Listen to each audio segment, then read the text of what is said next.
السلام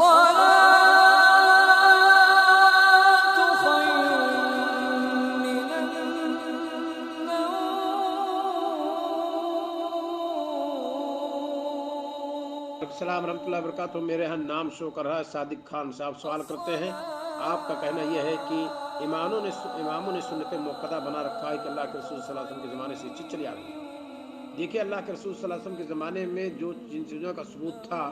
اور جس پر آپ صلی اللہ علیہ وسلم نے ہمیشہ کی برتی، جس کا آپ نے اہتمام کیا، جس کی آپ نے فضیلت بیان کی، اسے اماموں نے یہ تعبیر کی کہ یہ سنت موقدہ ہے، اور یہ اللہ کے رسول صلی اللہ علیہ وسلم کے قول و فعل ہی سے استدلال کیا گیا۔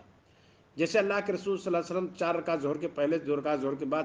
2 رکعت مغرب کے بعد، 2 رکعت عشاء کے بعد، 2 رکعت فجر سے پہلے آپ صلی اللہ علیہ وسلم نہیں ترک کرتے تھے۔ 12 رکعتیں ہو گئی۔ آپ صلی اللہ علیہ وسلم فرماتے تھے من حافظ علی سنت 10 رکعہ فی کل یوم و لیلہ بنى اللہ لہ بہن بیتا فی الجنہ، جس نے 12 رکعتوں کی ایک دن ایک رات میں محافظت کی، ان کو ادا کی، تو اس کے لیے اللہ تعالیٰ جنت میں گھر بنائے گا۔ یہ فضیلت گویا کی ہے۔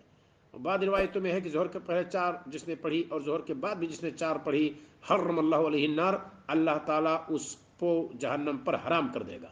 تو یہ فضیلت ہے۔ تو انہی چیزوں کو دیکھ کر کے اور لوگ موقت کہتے ہیں۔ ہمارے نبی صلی اللہ علیہ وسلم سفر میں بھی اور گھر کے اندر بھی صلاۃ فجر سے پہلے 2 رکعت سنت اور اسی طریقے سے وطر کی سنت آپ صلی اللہ علیہ وسلم کبھی نہیں ترک کرتے تھے۔ اب اسے آدمی کہہ سکتا ہے کہ یہ بھی سنت موقت ہے، لیکن آپ صلی اللہ علیہ وسلم کا یہ کہنا صلوا قبل المغرب صلوا قبل المغرب قال فی الثالثۃ لمن شاء، مغرب سے پہلے نماز پڑھو، مغرب سے پہلے نماز پڑھو، اور تیسری بار آپ نے کہا جو چاہے پڑھے۔ اس کا مطلب موقت نہیں ہے، تاکید حکم نہیں ہے۔ آپ صلی اللہ علیہ وسلم نے فرمایا بین کل اذانین صلاۃ، ہر 2 اذان کے مابین صلاۃ ہے، یعنی ایک اذان ہو چکی ہے اور اقامت ہونے والی ہے، دونوں کے بیچ میں نماز آپ پڑھ سکتے ہیں، کم سے کم 2 رکعت تحیۃ المسجد کے نام سے پڑھ سکتے ہیں، یوں ہی نفل کے نام سے پڑھ سکتے ہیں، تحیۃ الوضو کے نام سے پڑھ سکتے ہیں، جو بھی ہو۔ عصر کی اذان ہو چکی ہے، کوئی سنت موقدہ نہیں ہے، لیکن 2 رکعت آپ نماز پڑھ سکتے ہیں۔ مغرب کی اذان ہو چکی ہے، کوئی سنت موقدہ نہیں ہے، لیکن صحابہ پڑھتے تھے، آپ بھی پڑھ سکتے ہیں، گرچہ ہمارے نبی صلی اللہ علیہ وسلم کے قول سے ثابت ہے، آپ صلی اللہ علیہ وسلم کے فعل سے ثابت نہیں ہے۔ انس رضی اللہ تعالیٰ عنہ کہتے ہیں کہ جب مغرب کی اذان ہوتی تھی کنا نتبادر الی الاسطوانۃ، ہم کھمبے کی طرف بھاگتے تھے تاکہ 2 رکعت پڑھ لیں، اس کو ستارہ بنا کر کے، اور اس طرح سے 2 رکعت پڑھ لیتے تھے۔ کہتے ہیں کہ کان النبی صلی اللہ علیہ وسلم یرانا ولم ینہانا ولم یامرنا، اللہ کے رسول صلی اللہ علیہ وسلم ہمیں دیکھتے تھے مغرب سے پہلے 2 رکعت پڑھتے ہوئے، ہمیں آپ اس سے روکتے نہیں تھے اور نہ ہی واجبی طور پر کرنے کا حکم دیتے تھے، یا تاکیدی طور پر نہ ہی کرنے کا حکم دیتے، ورنہ آپ نے فضیلت، ورنہ آپ نے کہا ہی تھا کہ صلوا قبل المغرب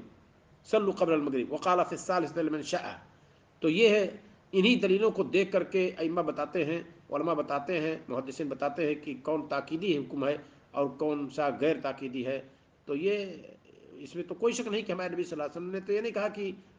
یہ سنت موقدہ ہے، یہ غیر موقدہ ہے، بس آپ صلی اللہ علیہ وسلم کے قول و فعل ہی سے یہ اس تفریق کا حکم ائمہ نے لگایا ہے۔ السلام علیکم ورحمۃ اللہ وبرکاتہ۔